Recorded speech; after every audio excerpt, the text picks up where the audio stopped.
오늘은 우리 잘 아는 말씀이죠. 마태복음 13장 씨 뿌리는 비유라고 알려져 있는 말씀입니다. 오늘 말씀을 통해서 은혜 받으시기 바랍니다. 이 말씀을 드리기 전에 이스라엘의 농사법과 우리나라의 농사법이 조금 이제 달라요. 그래서 이제 그걸 좀 알아야 됩니다. 저도 어렸을 때 고향에 있을 때 이렇게 다 쟁기 가는 것 보기는 많이 봤습니다. 제가 직접 쟁기는 갈진 않았지만 우리는 그렇죠. 쟁기를 갈아서 밭 고랑을 다 내고 그리고 이렇게 씨앗을 정성스럽게 이렇게 심지 않습니까? 근데 이제 이스라엘의 농사법은 반대입니다. 그냥 씨를 막 뿌려요. 뿌리고 난 다음에 이제 쟁기로 밭을 갈아요. 그러니까 뿌릴 때 막 뿌리기 때문에 이게 이제 씨가 바깥 길가로도 가고 돌짝밭에도 가고 가시덤불에도 이제 가는 거죠. 그리고 또 그 상태에서 가니까 또 갈다 보면 또 씨들이 또 다른 데로 갈 수도 있죠. 그러니까 이제 그 이스라엘과 우리가 달라서 그것을 알면 오늘 본문이 조금 이해가 더 쉽습니다. 왜 농부가 돌짝밭에 심었나 이런 이제 의문이 들지만 그들의 농사법이 그렇습니다.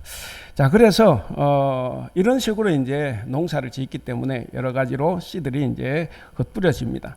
오늘 본문은 우리가 이제 씨 뿌리는 사람의 비유 이렇게 이제 우리가 알고 있지 않습니까? 근데 오늘 이제 두 부분으로 되어 있어요. 우리 이제 본문 읽을 때도 이제 1절에서 9절까지 읽었고 그다음 18절에서 23절까지 이렇게 읽었는데 첫째 부분은 비유 말씀이고 두 번째 부분은 그 비유를 해설한 부분입니다. 그러니까 첫 번째 해설은 이제 3절에서 9절까지 나오죠. 여기 보면 씨를 뿌리는데 씨를 뿌리면 결과가 좋지 않아서 실망하고 낙심할 수 있죠. 그러니까 실망하고 낙심하는 사람들에게 하시는 예수님의 말씀입니다. 그러니까 씨를 뿌려도 열매를 맺지 못할 수 있다는 거예요. 잘못 떨어지니까. 근데 못하더라도 절대로 낙심하거나 포기하지 말라. 이것이 이제 이 비유의 핵심이고 목적입니다. 그러니까 이 비유는 우리 보고 여러분들 보고 좋은 열매를 맺으라고 하시는 말씀이 아니에요. 그 말씀이 아니고 씨를 뿌리는 여러분 전도를 하고 해서 씨를 뿌리는데 그 씨를 뿌렸는데도 결과가 좋지 않을 때도 낙심하지 말고 포기하지 말고 말씀을 전하라, 씨를 뿌려라. 이제 이것이 이제 오늘 말씀입니다. 그래서 사실은 이 말씀은 저같이 설교하는 사람들에게 굉장히 위로가 되죠. 왜냐하면 아무리 기도하고 준비를 해서 전해도 여전히 길가 같고 돌밭 같고 가시덤불 같아서 거부하고 반대하는 사람들이 있음에도 불구하고 목회 계속 하라는 거죠. 그래서 만약에 목회를 안 한다고 하면 아마 이 지구상의 목사들 아마 목사 많이 그만둬야 될지 모릅니다. 실패자로 낙인 찍힐 수도 있죠. 우리가 예수님도 이제 씨를 열심히 뿌렸습니다. 예수님도 열심히 씨를 뿌렸는데 씨를 많이 뿌렸지만 대부분 거부를 당했고 그리고 열매 맺지 못한 경우가 오히려 더 많이 있었습니다. 우리가 이제 12제자들도 보면 가룟 유다는 예수님을 팔았지 않습니까? 베드로는 그렇게 큰 소리 쳤지만 베드로마저도 예수님을 저주하면서 부인했고 예수님을 배반했습니다. 그러니까 열매는커녕 그는 목숨까지도 잃어버리고 말았습니다. 우리가 그런 것을 보고 예수님을 실패자다라고 이렇게 말하지 않죠. 씨를 뿌리는 사람은 많은 씨앗들이 나쁜 땅에 떨어져서 열매를 맺지 못한다는 것을 알면서도 씨를 계속 뿌리라 하는 이야기입니다. 만약 예수님께서 좋은 땅만 골라서 씨를 뿌렸다고 하면 어떤 결과가 생기겠습니까? 아마 저 같은 사람은 구원받지 못했을 겁니다. 정말로 우리에게 기회가 없었을지도 모릅니다. 길가나 돌짝밭, 이 가시덤불은 처음부터 복음을 들을 기회조차 박탈당했을지 모릅니다. 그러니까 구원받을 가능성이 전혀 없는 거죠. 왜냐하면 좋은 땅이 아니니까. 저는 좋은 땅이 아니니까. 그래서 만약에 오늘 본문을 이렇게 보시면서 오늘 이 본문이 가능성이나 효율성을 따지지 않고 모든 곳에다가 씨를 뿌린 그것이 뿌린 사람을 통해서 하나님의 은혜가 뭐다라는 것이 여기에 잘 드러나 있습니다. 여러분, 은혜가 뭡니까? 은혜. 내가 부자가 된 것이 은혜입니까? 내가 승진하는 것이 은혜입니까? 물론 그것도 은혜죠. 그러나 가장 기본적인 은혜는 뭐냐면 정말 용서받지 못할 나 같은 죄인에게도 이 복음의 씨앗이 떨어진 거예요. 복음의 씨앗이 떨어졌고 그래서 그것을 내가 수용을 했기 때문에 내가 지금 이 자리에 있는 겁니다. 이것이 은혜예요. 어떻게 보면 쓸데없는 곳에 이 씨앗을 낭비했다 이렇게도 볼 수 있을 것 같지만 그러나 가능성이 전혀 없어 보이고 그리고 뭔가 사람을 포기하는 것 같은 거기에서도 우리 하나님은 기회를 주신다 하는 거죠. 바로 이렇게 기회를 주시는 하나님의 이 비효율성 때문에 지금 우리가 이렇게 살아가고 있는 겁니다. 그 비효율성 때문에 지금 우리가 이 자리에 있는 겁니다. 그러므로 우리도 길가와 돌짝밭과 그리고 가시덤불과 같은 이런 별로 가능성이 없어 보이는 사람에게도 우리는 씨를 뿌려야 합니다. 그들에게 우리가 관심을 가지고 있어야 되고 그리고 하나님께서도 그런 우리를 소중히 여겨주신 것 그것이 우리에게 은혜고 지금 이 자리에 있는 이유입니다. 두 번째 부분은 어떻습니까? 이제 18절부터 이제 23절까지 이 두 번째 부분은 해설 부분이라 그랬지 않습니까? 자, 근데 이 해설 부분 앞부분과 초점이 달라요. 앞부분의 초점은 땅에 있었습니까? 씨를 뿌리는 사람에게 있었습니까? 씨를 뿌리는 사람에게 있었어요. 사람에게. 자, 근데 해설 부분의 초점은 씨가 떨어진 땅, 그 밭에 있습니다. 그러니까 해설 부분은 사실 씨 뿌린 사람의 비유가 아니라 씨가 떨어진 땅들의 비유, 아마 이게 더 맞는 제목일 수 있습니다. 그래서 우리가 해설 부분에서는 이제 네 가지 땅이 대단히 중요합니다. 씨가 떨어진 네 가지 땅을 주목해서 봐야 됩니다. 자, 이렇게 왜 초점이 달라졌겠어요? 초점이 달라진 것은 이게 지금 마태가 쓰고 있지 않습니까? 그러니까 마태가 예수님의 비유를 이렇게 자기 공동체에다가 적용해서 해설을 했기 때문이라고 봅니다. 그러니까 요 구절의 요 설명 부분에서 마태 공동체가 어떤 공동체였나 하는 것을 우리가 조금 느껴볼 수 있습니다. 어떤 공동체입니까? 우리가 보통 마태복음 유대인들에게 썼다고 하는데 당시 유대 상황은 핍박이 많았겠죠. 우리가 사도 바울의 핍박을 우리가 받지 않습니까?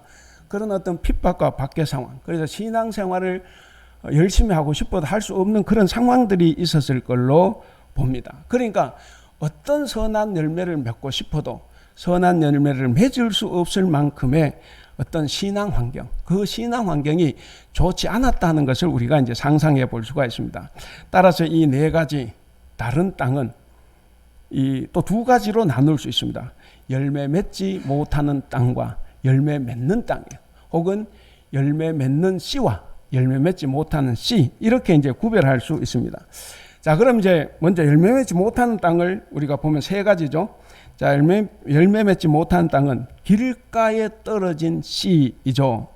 자, 길가에 떨어진 씨는 누가 와서 낚아채 갑니까?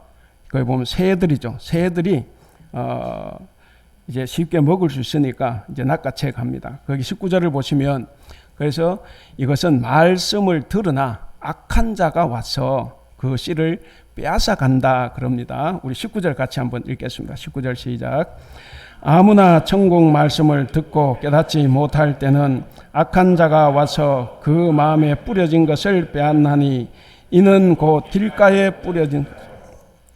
자, 거기 보면 길가라 그랬습니다. 그러니까 이 길가의 청중들은 어떤 사람들입니까?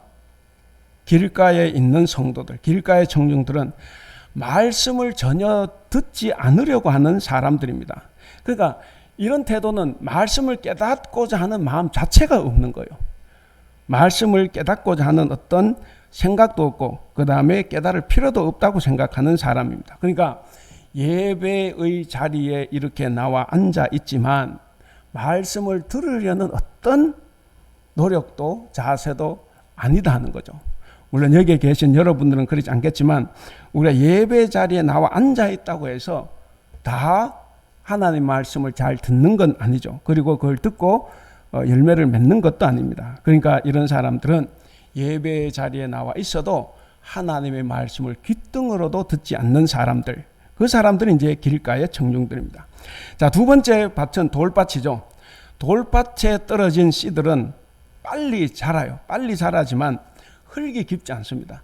그 돌 위에 살짝 흙이 덮여 있기 때문에 겉으로 보면 다 좋은 땅 같아도 바로 이렇게 돌이 나오죠. 그러니까 흙이 깊지 않아서 결국에는 뿌리를 내리지 못하니까 곧바로 죽고 맙니다.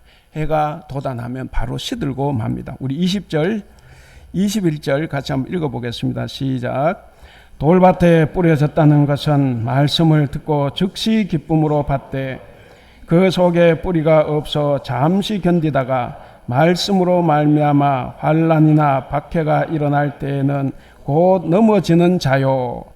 그러니까 돌밭의 청중들은 어떤 사람들입니까? 돌밭의 성도들은 자기가 좋아하는 말씀은 잘 받아들입니다. 그러니까 축복의 말씀, 복에 관한 말씀들은 잘 받아들이는데, 근데 그 말씀으로 인해서 환난이나 박해가 오면 바로 신앙을 버려버리는 그런 사람들입니다. 이들에게 있어서 신앙은 자기의 유익만을 구하는 것이고, 그리고 자기의 알량한 힘과 지식만을 과시하기 위한 그런 신앙에 불과한 사람들입니다. 그러니까 이 사람들은 몸으로 하는 봉사나 혹은 돈으로 하는 그 어떤 수고나 희생도 다 거부합니다. 오로지 말로만 신앙생활을 하기 때문에 그들 때문에 교회 공동체 늘 시끄럽고 혼란합니다. 세 번째는 어떤 땅에 심니까? 바로 가시떨기 밭에 떨어진 씨죠. 자, 그 씨가 자라기는 하는데 가시의 방해를 받기 때문에 곧 시들고 맙니다. 성장이 멈춥니다. 우리 22절 같이 한번 읽어볼까요? 22절 시작. 가시떨기에 뿌려졌다는 것은 말씀을 들으나 세상의 염려와 재물의 유혹에 말씀이 막혀 결실하지 못하는 자요. 그러니까 말씀은 다 들어요. 처음에 말씀드렸듯이 씨는 다 뿌려집니다. 어느 곳이든 씨는 다 뿌려져요. 그러니까 말씀을 다 듣기는 합니다. 근데 세상의 염려와 재물의 이 유혹 때문에 더 이상 성장하지 못합니다. 그러니까 가시떨기 밭의 청중들은 어떤 사람들입니까? 이 사람들은 말씀이 어느 수준까지는 들어와요. 그래서 어느 수준까지는 결실하는 것처럼 보입니다. 근데 뿌리가 깊지 않아요. 그래서 결국에는 더 이상 성장하지 않습니다. 이 사람들은 세상의 경험과 지식을 하나님과 함께 섬기고 있기 때문에 그 마음속에는 항상 세상의 염려와 그리고 재물의 유혹 같은 것이 늘 옆에 같이 있는 거예요. 하나님도 물론 계시지만 같이 세상의 염려, 재물, 유혹도 같이 있습니다. 그래서 같이 자라는 거죠. 그러니까 말씀은 잠시만 영향을 끼칠 뿐입니다. 그래서 이런 태도로 말씀을 듣는 교인은 정말 어느 정도 말씀대로 행동하기도 합니다. 어느 정도 말씀대로 행동도 하고 그리고 결실도 보입니다. 그런데 실제로는 그렇지 않습니다. 자기는 대단하다고 의시되고 자랑하고 그런 논리를 펼치지만 그러나 그들과 대화하고 그들을 만나보면 그 논리가 유화적이죠. 아주 유치합니다. 그래서 말문이 막힐 때도 많이 있습니다. 예수님은 그래서 말씀을 하시는 거예요. 예수님은 이렇게 되는 것은 왜 그러냐? 바로 악한 자가 있다는 거예요.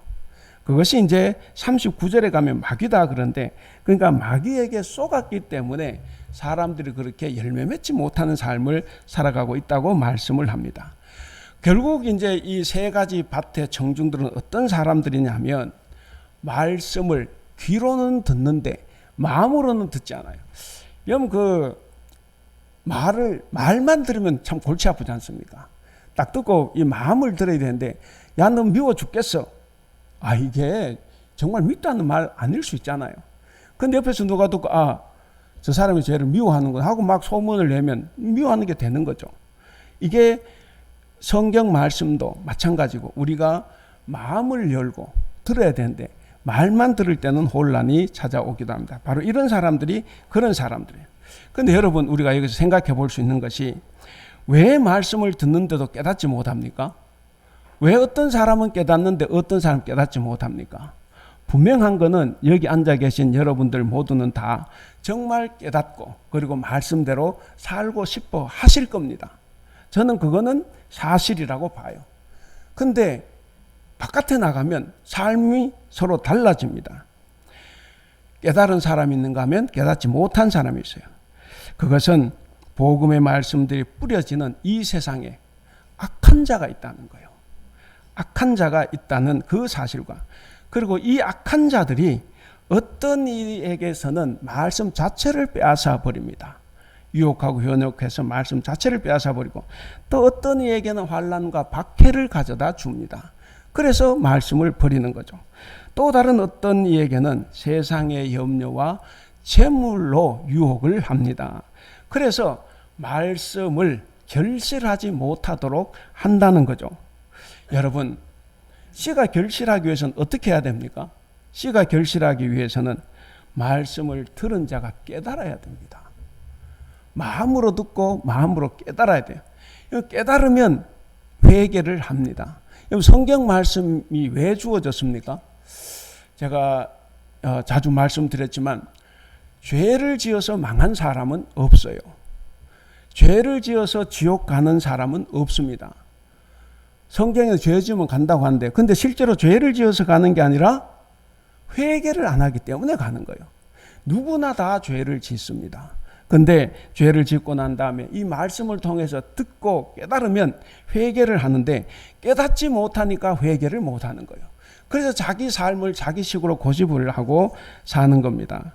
여러분, 말씀을 들은 자가 깨달아 회개하면 세상의 염려와 채물의 유혹을 벗어날 수 있습니다. 그리고 돈에 대한 내 주장, 내 생각에 대한 어떤 집착을 끊어낼 수 있어요. 그래야만 우리가 결실할 수 있습니다. 그렇다면 우리 사랑하는 성도 여러분, 우리가 먼저 알아야 될 것이 있어요. 이 세상에도, 그리고 이 교회 안에도 악한 자가 있다는 사실을 우리가 알아야 됩니다. 우리는 사랑이 너무 많아요. 그래서 교회 안에 다 사랑으로 봐야지, 사랑으로 대해야지. 맞아요. 그렇게 한데 우리가 그렇게 생각하다가 나중에 큰 낭패를 보기도 합니다. 우리 속담에 이런 속담이 있어요. 소 잃고 외양간 고친다. 도둑 맞고 쌀인문 고친다. 이거죠. 이제 이런 말이 있는데, 그러니까 사탄의 도전이 우리에게 늘 있다는 것을 알려주는 겁니다. 우리에게는 늘 악한 자가 있다는 거예요. 그것을 알려줌으로써 미리미리 예방하라는 그 속담으로 볼 수가 있습니다. 여러분, 어려운 일을 당한 다음에, 위기를 겪고 난 다음에 대비하는 것은 이미 때가 늦은 겁니다. 예수님은 그래서 늘 말씀하십니다. 우리의 신앙의 길에는 항상 적그리스도가 있고 거짓 선지자가 있다고 말씀합니다. 교회 안에도 그것이 있기 때문에 항상 그들의 행실을 보고 분별하라고 말씀을 하십니다. 그래서 복음을 듣는 자들은 다 깨달아야 합니다. 근데 여기 나오는 세 부류의 사람, 길가, 돌짝밭, 가시덤불, 이 세 부류의 사람들은 안타깝게도 말씀은 같이 들었는데 깨닫지를 못했습니다. 자, 거기에 비하면 이제 깨닫는 땅이 있죠. 열매 맺는 땅이 있어요. 그게 좋은 땅입니다. 좋은 땅인데 우리 마지막 23절 같이 한번 읽어볼까요? 23절 시작. 좋은 땅에 뿌려졌다는 것은 말씀을 듣고 깨닫는 자니 결실하여 어떤 것은 100배, 어떤 것은 60배, 어떤 것은 30배가 되느니라 하시더라. 자, 여기 좋은 땅은 어떤 땅입니까? 말씀을 듣고 깨닫는 자예요. 그러니까 열매를 맺는, 결실하는 자는 어떤 사람이냐? 말씀을 듣고 깨닫는 자입니다. 자, 말씀을 듣고 깨닫는 자만이 결실을 해요. 그래서 그 결과가 100배, 60배, 30배로 나타난다, 이렇게 말을 하고 있습니다. 그러니까 중요한 것은 뭐냐면, 악한 자들이 내 주변에서 아무리 방해하고 시험한다고 해도 이 복음의 말씀, 하나님의 말씀을 듣고 깨달아 회개하는 자가 그가 결실한다 하는 겁니다.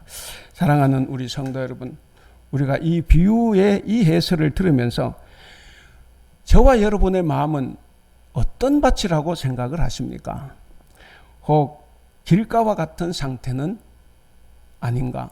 한번 돌아볼 수 있기를 바랍니다.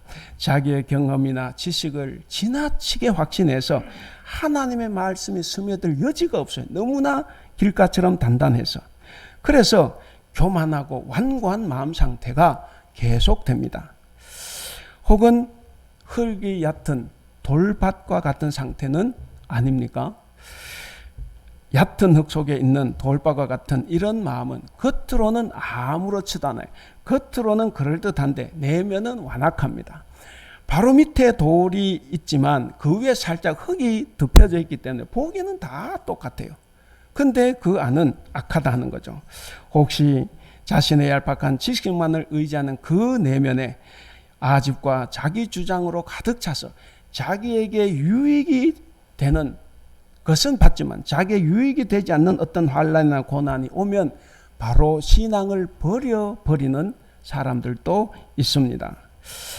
자, 만약에 그것도 아니면 가시떨기와 같은 상태는 아닌지 또 한번 돌아볼 수 있기를 바랍니다. 여러분, 세상의 걱정, 재물의 유혹으로 인해서 하나님의 말씀에 귀를 기울이지 못하는 그런 안타까운 현실이 우리에게는 없는가? 우리가 이 자리에서 정말 열심히 예배하고 기도하고 말씀을 듣지만 내 세상의 어떤 것들 때문에 하나님 말씀을 전혀 듣지 못하는 그런 마음 상태는 아닌지 한번 돌아봐야 되겠습니다. 오늘은 이제 성령 강림절 후 7번째 주일입니다. 계속 말씀드리는 것처럼 성령 강림절 후 절기는 계속해서 우리에게 신앙 훈련을 시키는 절기예요. 그래서 우리가 이제 신앙 훈련을 하는데, 자, 여기서는 이 주어진 말씀으로 우리가 생명을 살리는 이 선한 일을 하기 위해서, 선한 열매를 풍성히 거두기 위해서 우리가 훈련해야 될 내용들이 여기에 몇 가지가 나옵니다. 여기서는 2가지만 짧게 말씀을 드리겠습니다. 첫째는 우리가 결실을 하려면 강팍한 마음을 버려야 됩니다. 이 강팍한 마음은 까다롭고 고집스럽다는 거예요. 그러니까 우리가 정말 결실을 하려면 이런 까다롭고 고집스러운 마음을 우리가 버려야 합니다. 생명의 말씀을 듣지도 않고 들으려고 하지도 않고 믿으려고 하지도 않는 사람, 그런 사람은 주님을 배격하는 강팍한 마음을 가진 사람들이죠. 그런 사람들은 절대로 결실할 수 없습니다. 여러분, 이 씨가 길가에 떨어지지 않고 내 마음 깊숙한 곳에 떨어졌다고 하면, 거기에 심겨졌다고 하면 절대로 새가, 악한 자가, 마귀가 와서 그것을 먹지 못합니다. 들은 말씀을 한쪽 귀로 흘려버리고 별로 귀하게 여기지 않는 사람들, 그리고 말씀을 들어도 그 말씀은 나와 상관이 없고 저 김 집사와 관계 있다고 생각하는 사람들, 회개하라는 말씀을 싫어하고 그저 복준다, 이런 말만 좋아하는 사람들이 바로 사탄에게 말씀을 빼앗긴 사람들입니다. 여러분, 왜 성도가 강팍해집니까? 그것은 하나님의 말씀, 하나님의 뜻을 순종치 않는 습관 때문에 그렇습니다. 물론 나는 잘 지키고 싶어요. 나는 정말 순종하고 싶어요. 근데 그런 습관, 고집 때문에 바뀌지를 않습니다. 여러분, 이스라엘 430년 종살이 하다가 출애굽을 하지 않습니까? 출애굽을 하고 40년 동안 광야를 다닙니다. 그 출애굽한 1세대들 어떻게 됐습니까? 여호수아와 갈렙 2사람만 제외하고 전부 다 광야에서 죽었어요. 심지어 모세까지도 죽었습니다. 왜 그렇습니까? 그들은 걸핏하면 불순종하고 불평했습니다. 그 결과가 결국 광야에서 다 죽게 만든 겁니다. 사랑하는 우리 성도 여러분, 우리가 하나님의 뜻에 순종치 않고 기도하고 예배하면 결국 우리 마음속엔 이기심만 자꾸 생기는 겁니다. 이기심만 생기고 탐욕이 그 마음을 지배하게 됩니다. 그렇게 되면 결국 하나님의 뜻이 우리 마음에, 내 마음에 싹을 내리지를 못합니다. 그래서 우리가 잘 생각을 해야 됩니다. 정말 하나님의 말씀에 이 순종하지 않고 내가 열심히 종교 생활을 하게 되면 내가 점점 더 불신앙에 빠지고 만다는 거예요. 그래서 우리 사랑하는 성도 여러분, 선과 정의와 진리에 대해서는 망설이지도 말고 사람의 눈치도 보지 말고 즉각 순종해야 합니다. 하나님의 말씀을 듣고 그 들은 말씀을 늘 실천하면서 열매를 맺는 성도만이 결국에 하나님의 은혜를 받을 수 있습니다. 자, 두 번째입니다. 두 번째는 우리가 결실을 하려고 하면 자기 감정의 신앙의 근거를 두면 안 됩니다. 신앙은 내 감정에 두는 겁니까? 하나님의 말씀에 두는 겁니까? 물론 우리는 다 알아요. 하나님의 말씀에 둬야 된다. 그런데 아는데 문제는 이게 못 안 바뀌는 거죠. 정말 신앙생활 40년, 50년, 60년을 해도 내 고집, 내 주장이 바뀌지를 않아요. 불행입니다. 여러분 그런 사람이 있으면 지금 당장 회개하고 울고 불고 회개하고 돌아서야 합니다. 여러분 절대로 내 생각대로 하는 것이 그게 하나님 뜻과 맞아도 그건 하나님의 뜻대로 한 것이 아니라 내 생각대로 한 것이 돼요. 결국에는 자기 생각입니다. 여러분 신앙생활에서 좋은 열매를 맺기가 가장 어려운 사람들이 바로 자기 감정으로 신앙생활 하는 사람들입니다. 그들은 열심히 주님을 찬양합니다. 정말 울면서 기도도 하고 찬양하는데 금세 또 사람이 달라져요. 또 시험에 들고 회의에 빠지고 그렇게 은혜 받았다고 하니까 돌아서면 또 남욕하고 그리고 시기하고 질투를 합니다. 기분이 좋으면 은혜가 충만합니다. 목사님 은혜 받았습니다 하는데 그 사람 자기 기분에 맞았다는 거예요. 근데 자기 기분에 맞지 않는 말씀, 아무리 좋은 말씀에도 은혜 받았다 소리 안 해요.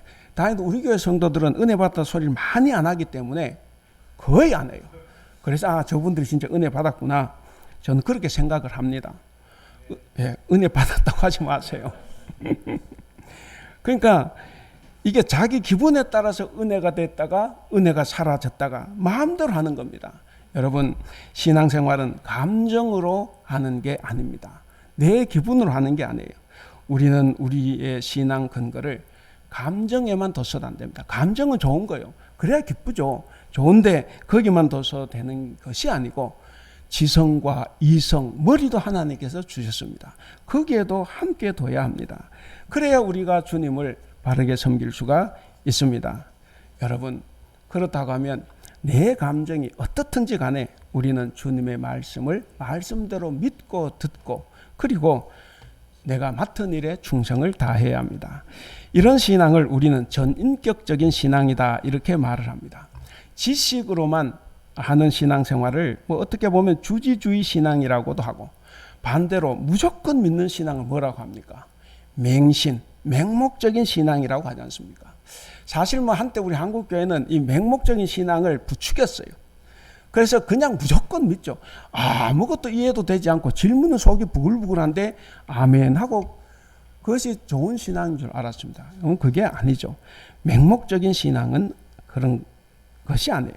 자, 이렇게 자기 감정을 중심으로 신앙생활하는 사람들이 많이 있는데 이 신앙, 자기 감정을 하는 이 신앙이 바로 가장 저차원적인 신앙이고 그리고 유치하기 짝이 없는 신앙입니다. 여러분 우리에게는 수많은 어려움들과 문제들이 다가옵니다. 우린 3년 동안 코로나를 경험했고 지금도 여전히 힘들고 어려운 가운데 보낼 겁니다. 그런데 그런 여러 어렵고 위기에 빠진 이런 문제들을 하나님께서는 우리로 하여금 더 좋게 만드시려고 하는 하나님의 섭리라는 것을 우리가 알면 우리의 삶이 또 바뀔 수가 있습니다. 모든 것을 하나님의 뜻, 하나님의 섭리로 안다고 하면 우리는 거기에 주저앉지 말고 열심히 내가 맡은 일에 헌신하고 충성할 수 있습니다. 이런 성도가 바로 전인격적으로 하나님을 섬기는 성도라고 볼 수 있습니다. 사랑하는 우리 성도 여러분, 그래서 우리는 저차원적인 감정적인 신앙에서 벗어나야 합니다. 바라기는 여러분들이 제발 느낌이나 기분이나 감정에 의존하고 그것으로 사는 사람이 아니기를 바랍니다. 오직 전인격적인 믿음으로 살아가는 여러분들이 되시기를 바랍니다. 자, 이제 말씀을 맺겠습니다. 사랑하는 우리 성도 여러분, 사람은 처음부터 옥토는 아무도 없습니다. 처음부터 좋은 땅은 아무도 없습니다. 그래서 주님은 우리가 세상의 모든 방해와 역경들을 다 이기고 길가가 옥토가 되기를 바라는 것이고, 돌밭과 가시덤불에서도 좋은 열매 맺기를 바라시면서 그 씨를 뿌린 것입니다. 그 씨앗이 오늘 우리에게까지 온 거예요. 길가, 돌밭, 가시떨기 같은 이 땅은 절대로 스스로 변화하지 못합니다. 그러나 우리 그리스도인들은 이 단단한 길을 갈아엎어야 합니다. 돌들을 골라내야 합니다. 가시떨기를 낫으로 다 제거해야 합니다. 그래서 씨를 뿌린 자의 그 씨앗이 우리에게, 저와 여러분, 우리 모두에게 들어오도록 해야 합니다. 그 씨앗이 우리에게 들어온다고 하면 우리는 먼저 우리 자신을 새롭게 변화시켜야 합니다. 우리가 교회 나오고 하나님 믿고 예수 믿은 지가 얼마나 됐습니까? 1년이 안 된 사람도 있지만 수십 년이 넘은 사람들이 많이 있을 겁니다. 그렇기 때문에 우리는 지금이라도 변화가 돼야 됩니다. 우리의 생각도 변하고 우리의 말도 변하고 우리의 행실도 다 변화시켜야 합니다. 그뿐만 아니라 우리의 성품, 우리의 마음씨도 다 변화시켜야 합니다. 오늘 설교 제목 같이 한번 읽어볼까요? 시작. 그리스도인 말씀을 듣고 결실하는 사람. 사랑하는 우리 성도 여러분, 우리는 다 말씀을 듣고 깨달아 순종해서 결실해야 합니다. 그러려면 우리가 절대로 사탄에게 말씀을 빼앗겨서는 안 됩니다. 악한 자가 내 옆에 와서 무슨 말을 해도 내가 말씀을 뺏겨서는 안 됩니다. 환난이나 핍박에 넘어가서도 안 됩니다. 물론 세상의 염려와 재물의 유혹에도 빠지면 안 됩니다. 참된 믿음이 있는 사람들은 다 이길 수 있어요. 그래서 사랑하는 우리 대부교회 성도 여러분, 좋은 땅에 뿌려진 씨는 아까 23절에 본 것처럼 말씀을 듣고 깨닫는 사람들을 말합니다. 여러분, 하나님의 말씀을 듣고 깨달을 수 있기를 바랍니다. 깨달으시고 그리고 선한 열매를 100배, 60배, 30배 맺어가는 여러분들이 다 될 수 있기를 주님의 이름으로 축원합니다. 기도하겠습니다.